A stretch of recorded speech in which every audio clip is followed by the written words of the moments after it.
अगर आपको हमारी वीडियो पसंद आए तो उसे लाइक, शेयर और सब्सक्राइब जरूर करें। नमस्कार दोस्तों, मैं श्याम वशिष्ठ और आप देख रहे हैं पीआर खोज। घुटनों में दर्द किन कारणों से होता है, जानकारी दे रहे हैं उजाला सिग्नस जेके हिंदू हॉस्पिटल के डॉक्टर गौरव कामरा। पीआर खोज के दर्शकों के लिए चलाई गई है मुहिम।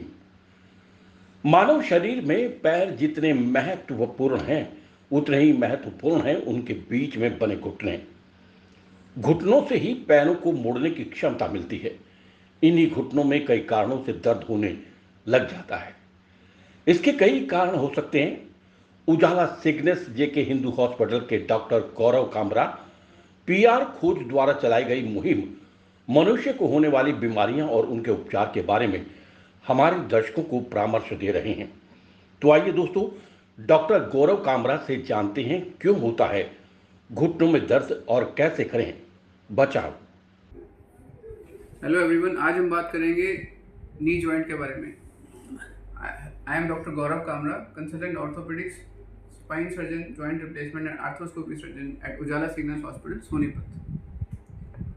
आज हम बात करेंगे हमारे नी जॉइंट के बारे में। घुटना क्या है, उसमें दर्द क्यों होता है, क्या कारण है, लिगामेंट क्यों टूटते हैं, लिगामेंट टूटता है तो क्या करना है, और घुटने घिस जाए तो क्या करना है। इन सब चीज़ों के बारे में आज हम डिटेल में बात करेंगे। ऑस्टियोआर्थराइटिस क्या होता है, एसीएल टीयर क्या होता है, पीसीएल टीयर क्या होता है, ये सब। तो सबसे पहले हम नॉर्मल एनाटॉमी की बात करेंगे। घुटना क्या है जी। ये ऊपर की बोन है जी, थाई बोन, जांघ की हड्डी होती है, इसको बोलते हैं फीमर। ये नीचे की बोन है, टांग की हड्डी होती है, इसको बोलते हैं टिबिया। फीमर और टिबिया के बीच में जोड़ होता है वो नी जॉइंट होता है। एक और छोटी हड्डी होती है इनके आगे, इसको बोलते हैं पटेला, इसको हम भाषा में चपनी बोलते हैं, ये वाली। फीमर और पटेला का भी जॉइंट होता है, पैटेलोफीमरल जॉइंट। इसका भी रोल होता है नी जॉइंट को बनाने में। इनके अलावा, हड्डियों के अलावा और क्या होता है, जैसे आपने देखा होगा कर्ण ने कवच पहना हुआ था, तो हड्डियों का भी एक कवच होता है, इसको बोलते हैं कार्टिलेज। एक कार्टिलेज क्या करता है, हड्डियों को बचाता है घिसने से। और जैसे गाड़ी में शॉकर होता है, ऐसे हमारे घुटने में मेनिस्कस होता है। ये कुशन की तरह काम करता है, घुटनों को आपस में रगड़ने से बचाता है और जंप वगैरह में झटका लगने से बचाता है जी। अब नॉर्मल लिगामेंट और क्या होते हैं हमारी बॉडी में, इसके अलावा घुटने में पटेला के ऊपर ये क्वाड्रिसेप्स मसल है, ये पैटेलर टेंडन है, ये अटैच होता है टिबिया की एक हड्डी पे, इसको बोलते हैं टिबियल ट्यूबरोसिटी। ये सब मिलकर क्वाड्रिसेप्स मैकेनिज्म बनाते हैं, एक्सटेंसर मैकेनिज्म। ये इनका काम है आपको चलने में मदद करना, घुटने को सीधे रखने में मदद करना। घुटना अगर आप मोड़ते हो उसको सीधा करने में ये वाली मसल काम आती है, इसको बोलते हैं क्वाड्रिसेप्स। इसके अलावा 4 लिगामेंट होते हैं हमारे घुटने में। जो आगे होता है उसको बोलते हैं एसीएल जी, ये वाला लिगामेंट है एसीएल जी। एसीएल आगे होता है एंटीरियर क्रूशिएट लिगामेंट।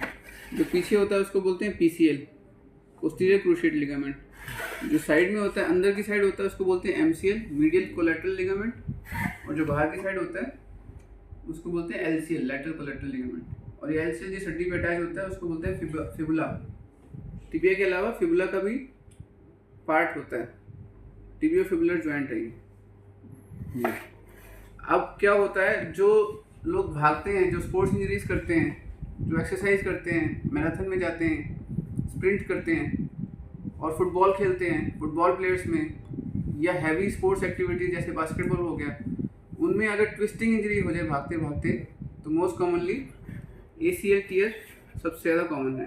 और उसके साथ में मेनिस्कस टीयर भी कॉमन है जी। ACL tear along with medial meniscus, ये सबसे ज़्यादा कॉमन इंजरी है। और आजकल जो टेक्नोलॉजी आ गई है उसमें एसीएल टीयर को हम दूरबीन के द्वारा एसीएल रिकंस्ट्रक्शन करके रिपेयर कर सकते हैं। इसके अलावा घुटनों में ये तो होती है बीमारी यंग एज में, जो भागते हैं लोग उनको ज़्यादा एसीएल टीयर की प्रॉब्लम होती है। ओल्ड एज में क्या होता है, जिसको बोलते हैं ग्रीस कम हो गई है, घुटना घिस गया है, घुटने खराब हो गए हैं, ये क्या होता है, हमारे नी जॉइंट में साइनोवियल फ्लूइड होता है। जैसे इंजन ऑयल लुब्रिकेंट का काम करता है, वैसे नी जॉइंट में लुब्रिकेंट होता है, उसको साइनोवियल फ्लूइड होता है। वो नॉर्मली हमारी बॉडी में प्रेजेंट होता है। एज के साथ डिजेनरेटिव चेंजेस स्टार्ट होते हैं, साइनोवियल फ्लूइड की वॉल्यूम कम हो जाती है, और जो एक नी की कवरिंग है, कार्टिलेज जो कवच का काम करती है, ये घिस जाता है और ये मेनिस्कस है, ये फट जाता है। उसकी वजह से क्या होता है, ये हड्डी और ये हड्डी डायरेक्ट आपस में रगड़ खाने लग जाती है। आपस में रगड़ खाने की वजह से इनके बीच का गैप खत्म हो जाता है। गैप होता नहीं, जैसे आम भाषा में लोग बोलते हैं गैप हो गया, गैप होता नहीं है, गैप खत्म हो जाता है।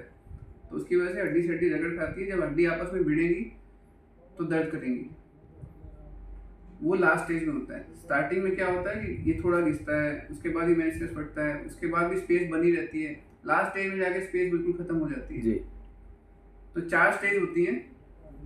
अब हम इसकी ट्रीटमेंट की बात करेंगे। डॉक्टर साहब, इसमें जो घुटनों में दर्द का कारण है या घिसने का, वजन का भी है कुछ? सबसे बड़ा कारण घुटने घिसने का है ये जो मसल होती है क्वाड्रिसेप्स, इसकी कमजोरी, क्वाड्रिसेप्स वीकनेस। जी जी। आपने देखा होगा जो घुटने खराब होते हैं ज्यादातर लेडीज पेशेंट में होते हैं, लेडीज में होते हैं, जी। क्योंकि लेडीज पेशेंट्स ज्यादातर घर के अंदर रहती हैं, बाहर नहीं निकलती हैं, उनकी मसल्स बड़े बड़े कमजोर हो जाती हैं। तो क्वाड्रिसेप्स एक्सरसाइज अगर आप करोगे, इसको मसल को मजबूत रखोगे, तो घुटने घिसने की संभावना बहुत कम हो जाती है। उसके अलावा वास्टस मीडियलिस ऑब्लिकस होती है, यहाँ पे मसल होती है जिसका काम होता है घुटने में। तो इनको स्ट्रॉन्ग रखने से हेल्थ बनी रहती है। इनमें 4 स्टेज होती है इस बीमारी की। स्टेज 1 में तो सिर्फ दवाइयों से और एक्सरसाइज से काम चल जाता है। स्टेज 2 में इंजेक्शंस आते हैं, जैसे मैंने आपको बताया कि हमारी बॉडी में ब्लड होता है, उससे इंजेक्शन बनते हैं, उनको बोलते हैं ग्रोथ फैक्टर जी।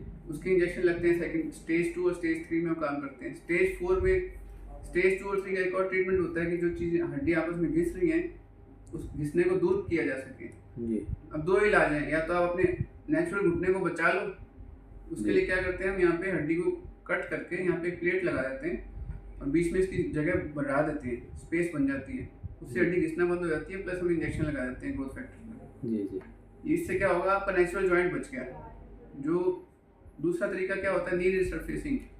जो घुटना घिस गया है, ये कवच उतर गया है, इसका कवच चढ़ा देते हैं, कैप लगा देते हैं ऊपर और नीचे, बीच में पॉली आ जाता है, उससे हड्डी से हड्डी रगड़ खानी बंद हो जाती है। इस दूसरे ऑपरेशन में पेशेंट 16 घंटे बाद अपने पैरों पर खड़ा होकर चल सकता है।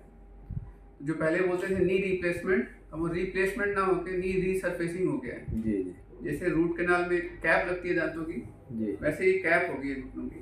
तो इसमें पेशेंट अगले दिन चल सकता है अपने पैरों पे। इसका बचाव क्या है डॉक्टर साहब? अगर हर जैसे यंग है, स्पोर्ट्समैन है, उनको क्या सावधानी बरतनी चाहिए? एज इफेक्ट है, जो बुजुर्ग है, उनको क्या सावधानी बरतनी यंग एज में तो चाहिए? यही है कि आपको ट्विस्टिंग इंजरी से बचना है, जी, भागते जी। हुए घुटना ट्विस्ट ना हो, उसका ध्यान रखना है। और अपनी डाइट अच्छी रखनी है, प्रोटीन ज़्यादा रखना है, प्रोटीन इंटेक, ताकि ये कोलेजन प्रोटीन होते हैं, ये अगर हेल्दी रहेंगे तो टीयर नहीं होगा। ओल्ड एज में क्या है, उनको एक्सरसाइज पे फोकस करना है। घुटनों की एक्सरसाइज होती है वो रेगुलर बेसिस पे करनी है, और खान पान में तली हुई चीज़ें थोड़ी कम करनी होती है। जी।